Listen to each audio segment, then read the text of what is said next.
अस्सलाम वालेकुम फ्रेंड। इस वीडियो में मैं आपको घर पर मुजरे सेहत स्प्रे और खाद से पाक ऑर्गेनिक तरीके से हरा धनिया उगाने का 100% कामयाब तरीका बताऊंगा। इस तरीके से आप अपने किचन से ही साबुत धनिया लेकर सिर्फ 5 दिन में हरा धनिया उगा सकते हैं। धनिया लगाने के लिए आपने मिट्टी कैसे तैयार करनी है और किस साइज के गमले में आपने धनिया लगाना है ताकि आप गर्मियों में भी ढेर सारा ताज़ा धनिया हार्वेस्ट कर सकें। धनिया उगाने के लिए आप अपने किचन से ही साबुत धनिया लें और अगर किचन में नहीं है तो फिर आप किसी भी किराना स्टोर से 10 रुपए का साबुत धनिया ले आएं। इस धनिये को आपने कैसे चेक करना है कि इससे पौधा निकलेगा भी या नहीं, इन बीज की क्वालिटी चेक करने का तरीका भी आपको बताऊंगा। धनिया के बीज आमतौर पर गर्मियों में 10 से 12 दिन में जर्मिनेट हो जाते हैं, लेकिन अगर आप इस तरीके को यूज करेंगे तो बीज 5 दिन में जर्मिनेट हो जाएंगे। बीज की जल्दी जर्मिनेशन के लिए आपने इन बीज को तोड़ना है, यानी बीज के 2 हिस्से करने हैं। बीज के 2 हिस्से करने के लिए आप किसी भी चीज से हल्का हल्का प्रेस करेंगे तो बीज के 2 हिस्से हो जाएंगे। इसके बाद आपने किसी बर्तन में पानी लेकर इसमें एक गोली डिस्प्रिन की हल कर देनी है।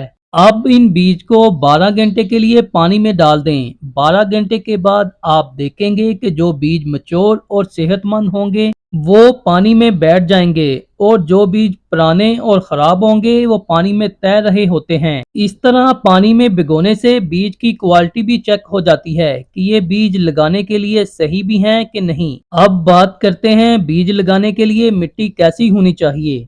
धनिया के पौधे वेल ड्रेन, सॉफ्ट और बुरबुरी मिट्टी में बहुत तेज ग्रोथ करते हैं। ऐसी मिट्टी बनाने के लिए आप 2 हिस्से मिट्टी लें। जितनी आपने मिट्टी ली है इस मिट्टी का आधा हिस्सा इसमें कोई भी ऑर्गेनिक कंपोस्ट मिला लें, जैसा कि गोबर की खाद या किचन वेस्ट कंपोस्ट। गर्मियों में किचन वेस्ट कंपोस्ट का इस्तेमाल ज्यादा फायदेमंद होता है और अगर आप सब्जी और फ्रूट के छिलकों से सिर्फ 25 दिन में कंपोस्ट बनाना चाहते हैं तो वो वीडियो डिस्क्रिप्शन में मौजूद है। इसके बाद जितनी आपने खाद ली थी इसका आधा हिस्सा इसमें रेत मिला लें और लास्ट में थोड़ी सी राख मिलाकर इस मटेरियल को अच्छी तरह मिक्स कर लें। राख आप लकड़ी, कोयला, गोबर, पत्ते, टहनियाँ और गत्ते की इस्तेमाल कर सकते हैं।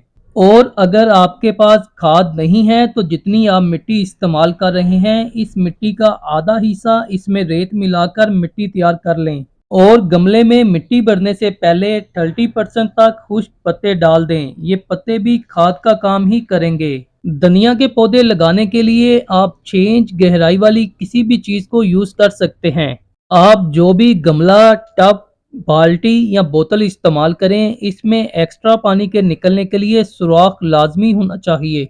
बीज लगाने से पहले अच्छी तरह पानी दें ताकि मिट्टी प्रॉपर अपनी जगह पर बैठ जाए और मिट्टी में सही तरह नमी भी बन जाए। अच्छी तरह पानी देने के बाद मजीद मिट्टी डालकर गमले की सतह हमवार यानी लेवल कर लें। धनिया के बीज आप हाफ इंच गहराई में लगाएंगे। इस तरह आप हाफ इंच गहरी जितनी लाइनें लगा सकते हैं गमले के हिसाब से लगा लें। फिर इन लाइन में बीज रखें और इन बीज को कवर कर दें। बीज कवर करने के लिए आप कोकोपीट, किचन वेस्ट, कंपोस्ट या गोबर की खाद इस्तेमाल करें।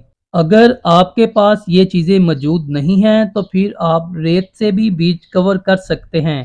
बीज कवर करने के बाद शावर से या हाथ की मदद से हल्का हल्का पानी दें ताकि बीज अपनी जगह से ना हिलें। इसके बाद गमले पर शापर चढ़ाकर इसको एयर टाइट कर दें ताकि इस मिट्टी में नमी बनी रहे और मिट्टी जल्दी खुश्क भी ना हो और बीज का उगाव भी जल्दी हो जाए। इसके बाद गमले को सायादार जगह पर रखें। 2 दिन के बाद चेक करें, अगर मिट्टी खुश्क हो तो पानी दें। तकरीबन 5 दिन के बाद पौधे निकलना शुरू हो जाएंगे। जब पौधे निकलना शुरू हो जाएं तो शॉपर ऊपर वाली साइड से काट दें ताकि रोशनी और हवा पौधों को सही तरह मिले। ये 10 दिन बाद का अपडेट है। अल्हम्दुलिल्लाह होममेड सीड से बहुत ही जबरदस्त रिजल्ट मिला है। अब आपने इन पौधों को परिंदों से भी जरूर बचाना है। परिंदे धनिया के पौधे बहुत शौक से खाते हैं। जब पौधे निकल आएँ तो आपने इनको ऐसी जगह पर रखना है जहां सुबह के वक्त 2 से 3 घंटे की धूप इन पौधों को मिले और बाकी टाइम साया ही बना रहे। धनिया के पौधों से गर्मियों में अच्छी ग्रोथ लेने के लिए गमलों को सायादार जगह पर रखें और पानी देने का भी आपने खास ख्याल रखना है। मिट्टी में हल्की हल्की नमी बनी रहनी चाहिए। ठंडी जगह पर धनिया के पौधे तेज ग्रोथ करते हैं। फ्रेंड्स, आप सिर्फ 10 रुपये लगाकर इस तरीके से ढेर सारा ऑर्गेनिक धनिया अपने घर में उगा सकते हैं। मैं उम्मीद करता हूँ आपको ये वीडियो पसंद आएगी। वीडियो पसंद आए तो प्लीज़ वीडियो को लाइक, शेयर और कमेंट्स लाजमी किया करें।